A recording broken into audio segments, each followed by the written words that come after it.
Hello and welcome to another episode of the Hardcore Soft Skills Podcast. My name is Yadi Caro, and in each episode, I address a different skill with the help of an expert. If you listen to this podcast, you are definitely into improving yourself. You read books, listen to podcasts like this one, seek mentors, and you are looking for answers to help you get to a next level. You need coaching. And even if you have not yet hired the help of an actual coach, you can take steps to start coaching yourself. Coach Yourself is the title of the book of my guest, Antonia Bowring. Antonia is a highly credentialed top New York executive coach. She works primarily with founders, C suite executives, and leadership teams. One of Antonia's areas of expertise is helping neurodiverse leaders, especially those with ADHD. Today, you will learn various frameworks addressed in her book and steps you can take to start coaching yourself. Let's listen. All right. Well, thank you so much, Antonia, for joining me on the podcast today. I am so happy to be here. I wanted to talk to you about so many things because when I read the book, and particularly just with the title "Coach Yourself," was kind of intriguing to me because when we think of coaches, we think of somebody coaching us, and the concept about coaching ourselves. I think our listeners will be very interested in hearing, like, "Hey, I can do this myself." So, but first, before getting Sure. digging deep into everything, I want to know, how did you become a coach, or why did you decide to become a coach? Oh, thank you for asking that. So, interestingly, I used to be COO at a pretty large nonprofit. And the piece I loved the most, I actually loved the investment work with the investment committee because I just found it fascinating. But I also loved, I suppose, what I would call the intersection of strategy and strategic HR, talent development, that kind of thing.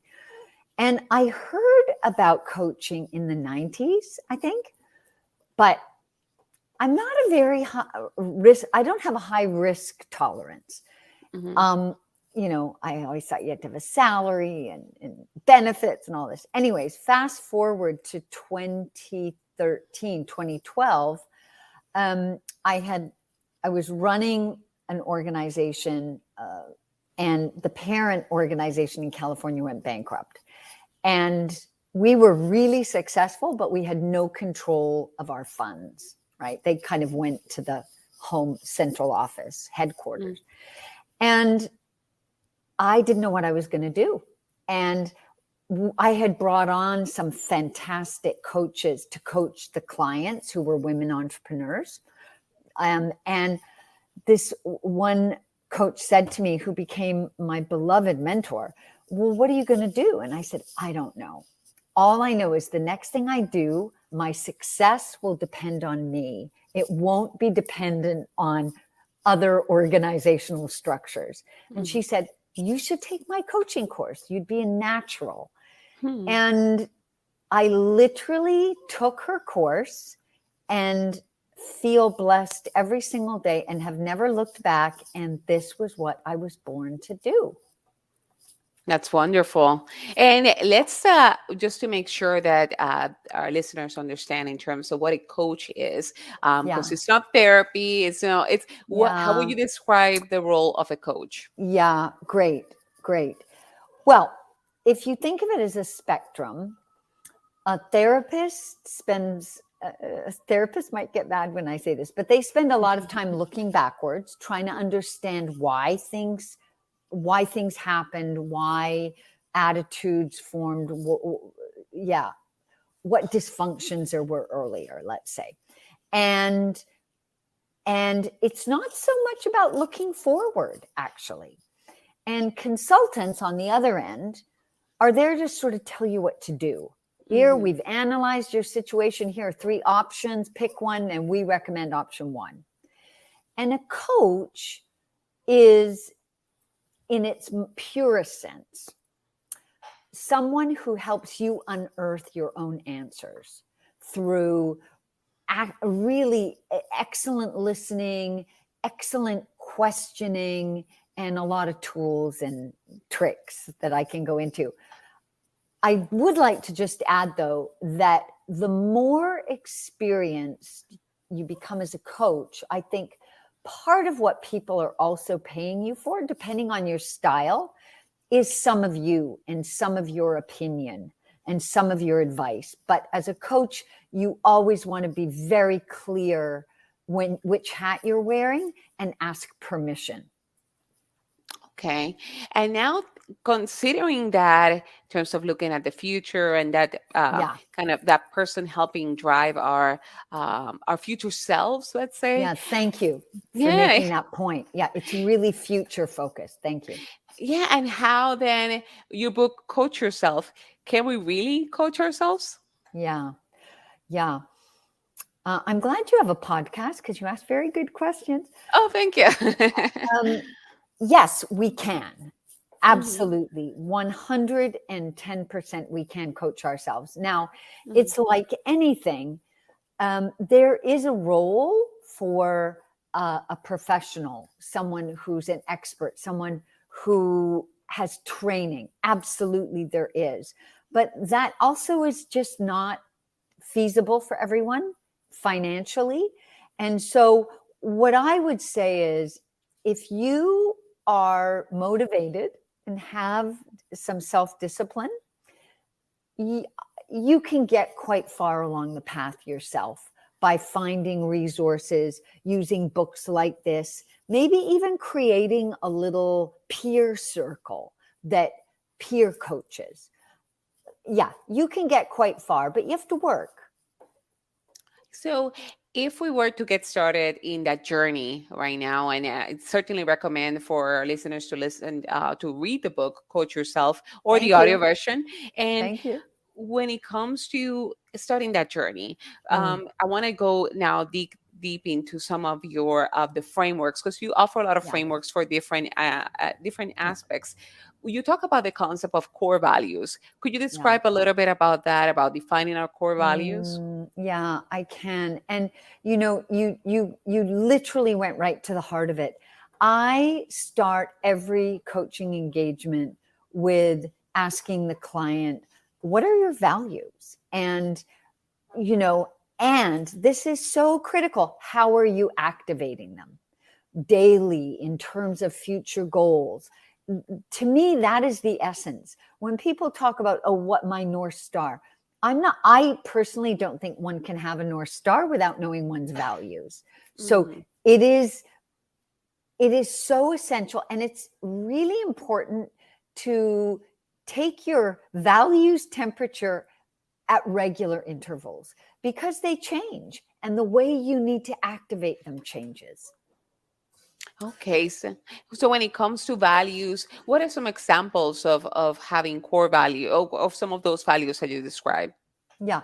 Well, I what I always do is, and the book has a whole page of possible values. Hmm. Um, you want to start with a list like that. Brene Brown has a great list on her website, and Yeah. you want to really just kind of circle the ones that speak to you, right? Okay. And Hmm. then you want to prioritize them, and you want to keep getting your list down because in my opinion, you can't have more than 3 to 5 core values. Hmm.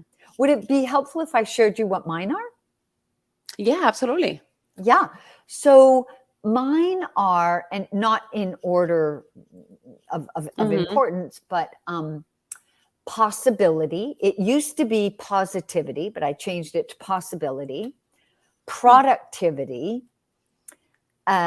gratitude, and in service of. And now service means in service of others' potential. Those are my core values. Oh, and sorry, one more, Yeah. curiosity. So Oh, nice. curiosity slash learning mindset. Those are mine. That's great. And I have to identify, yet to identify mine. So I'm going to look at the list Oh, of the good. values in the book. Oh, good. And once we define, okay, this is my values, this is what I stand for. What is a natural next step for that after Yeah. that? So a natural next step really depends on what are the questions you're trying to answer? So, Hmm. for example, if you have a really specific question about something going on at work, there might be frameworks about communication or how to be part of a team or manage a team that you might want to go to. If you have a question around, well, what do I want to do with my life, which is a Hmm. big question, you might want to start by thinking about short, medium, long-term objectives and applying your values to that. That might be another entry point for a kind of bigger set of life questions. And another way is the framework that I call like mind the gap, right? And this is the essence of all coaching, which is, I'm giving away all my secret sauce. What is the future state that I want to achieve? So Hmm.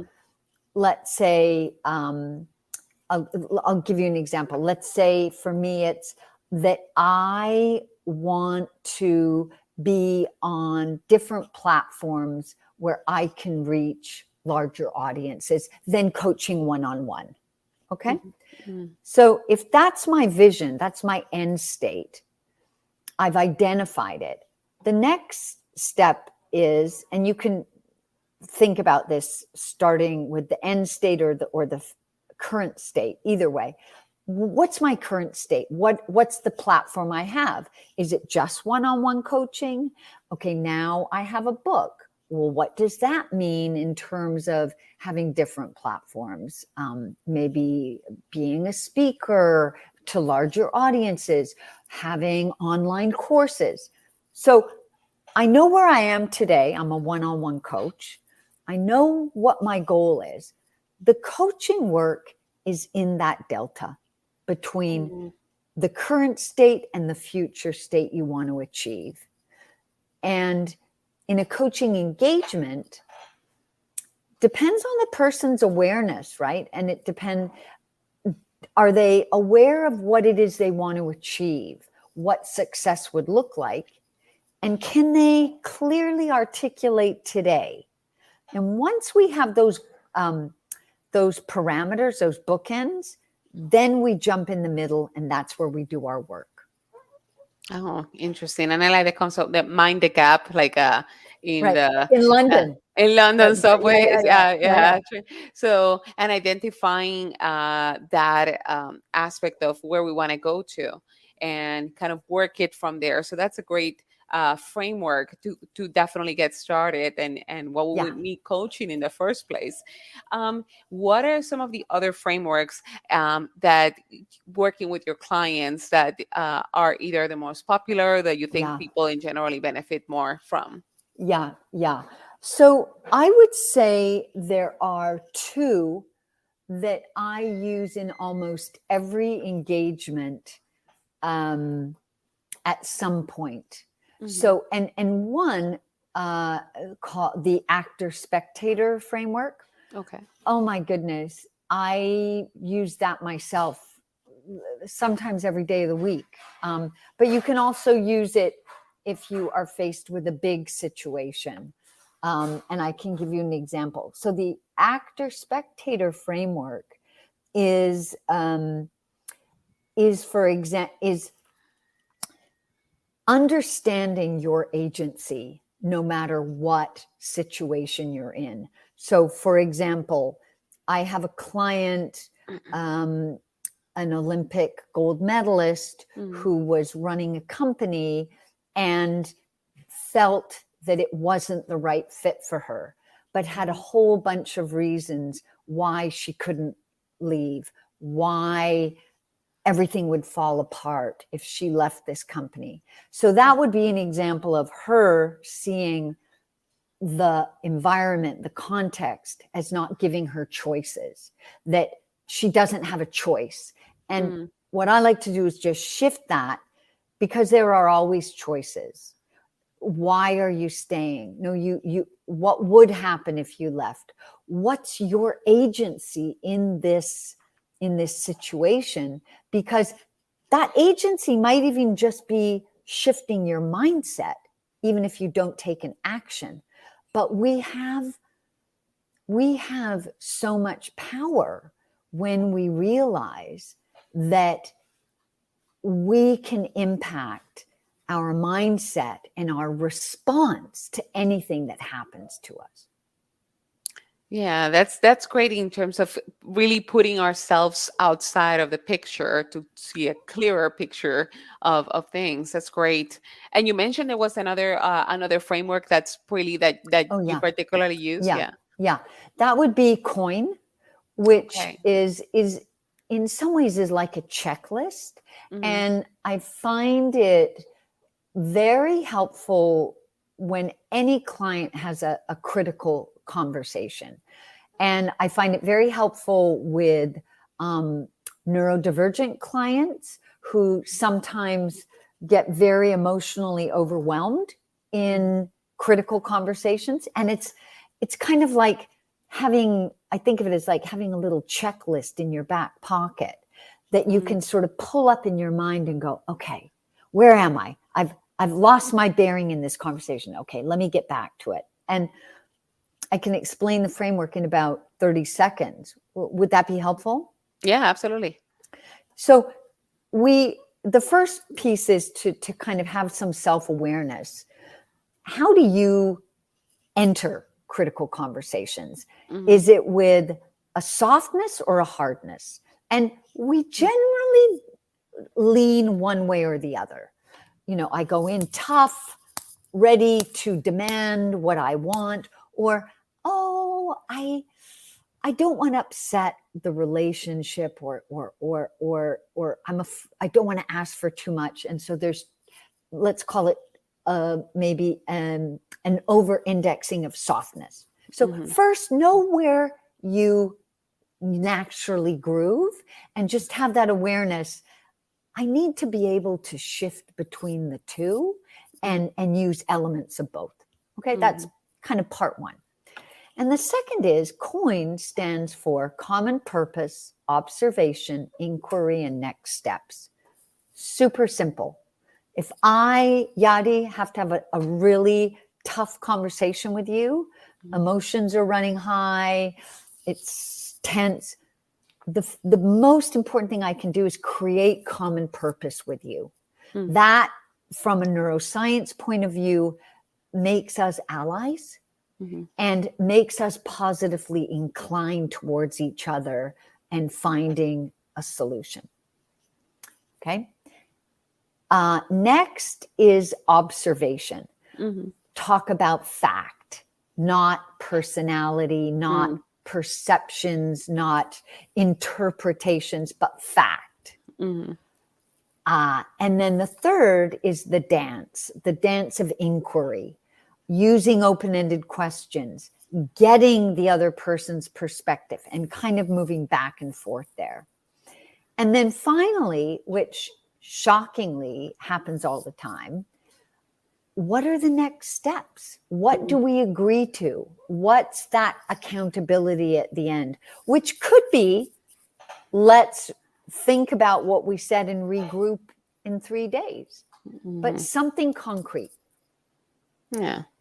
So interesting. The coin framework is a as a way to have those critical conversations.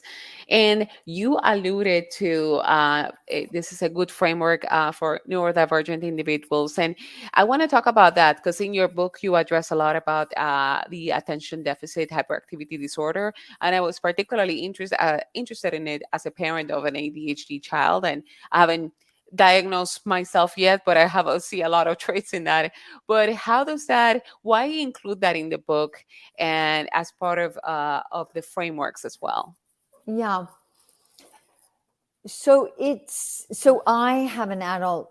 If someone's read the book, they would know this. But if they haven't, I got an adult diagnosis of ADHD Mhm, quite well into my adulthood. Let's put it that way. And mhm. I was over 50 when I got it, Oh, wow. and um, it was a total game changer for me in many ways.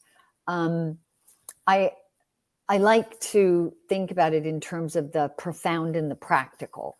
So, there are some profound pieces to it, and then just practically how to move through life with that knowledge, and what you change in terms of Mhm. your scaffolding. So I included it in the book because for two reasons. One, it's an increasingly important part of my community. I coach many more people who are neurotypical, but increasingly I coach more leaders with ADHD, Mhm. and there aren't that many resources for them. Mm. And it's kind of an important part of my community, so I wanted to integrate it in the book. And secondly, a little bit alluding to what I said about the coin framework, I find frameworks really helpful for neurodivergent folk because it provides them with that scaffolding Mm. that can be really helpful for challenging conversations, or situations that they're facing, where it's really helpful to have a little bit of scaffolding. And that's what a framework does. When you sort of emotions run high, or you're sort of swirling, or your focus diminishes, it gives you something to grab onto Yeah. that gives you, I mean, literally like structure or scaffolding to help you move through something. Yeah, and it was all the frameworks that kind of it's very seems very effective, and the way you approach the description, and in terms of what will be applicable as well for people with ADHD. So I really enjoy those parts of the book. Now, before we go, I want to ask, in terms of that critical aspect of the coaching, when it comes to if we are coaching ourselves, how do we establish some sort of accountability factor? How do you Yeah, recommend we do that? yeah, yeah. So, by the way, this is as true for a coach running a coaching engagement, right? Hmm. It is always, what is the client still doing 6 months or a year later, after the engagement is over, after that kind of built-in accountability, right? Hmm. And so in the book, I have a number of suggestions. So if we think about it, like, I've had a coaching win, right? I see the value in one of these frameworks. I've used it at work. I've had better conversations, or I'm listening better. I am a big believer in putting into your calendar 15, 20 minutes twice Hmm. a month. And you can even have it just for your own, like, self-development, professional development. Maybe you keep a Google Doc, or a journal book where you have noted things you've done well and which frameworks you've used, and kind of create like a written legacy, or a written journey, and Yeah. build in time into your schedule to review those notes, find articles that increase your learning, anything like that. And the other thing that I think is really important is also celebrating wins, because that's also how we reinforce our learning, right? Is those little dopamine hits, right? I used coin today and it went better. And yes, Antonia, good job. Like, Hmm. that's a dopamine hit. And the Yeah. more we get of that, the more we anticipate the motivation that comes from using that new habit or that framework. That's a great idea in terms of keeping ourselves accountable and writing it down and see how it kind of how we're progressing. Now, if people wanted to know more about you, about your work, or wanted to Yeah. get in touch with you. Yeah. Yeah. Thank you. So LinkedIn is easy. It's just my name, Antonia Bowring. And my website, where you can contact me, find links to the book, is ab-lsten.com. Strategies, IES. If you go to Amazon for the book, you just type in Antonia Bowring, Coach Yourself. It takes you right there. And then lastly, I've been having a lot of fun on TikTok just posting about ADHD. So that's Antonia Bowring 963. Wonderful. And we'll have all that information on the show notes. Thank you so much, Antonia, for your time and for putting out this book, which is a great resource for any of us who want to just improve in our in specific areas of either our career or our personal lives. Thank you Yeah. so much for being on the podcast today. Yadi, thank you for having me. It's been a pleasure.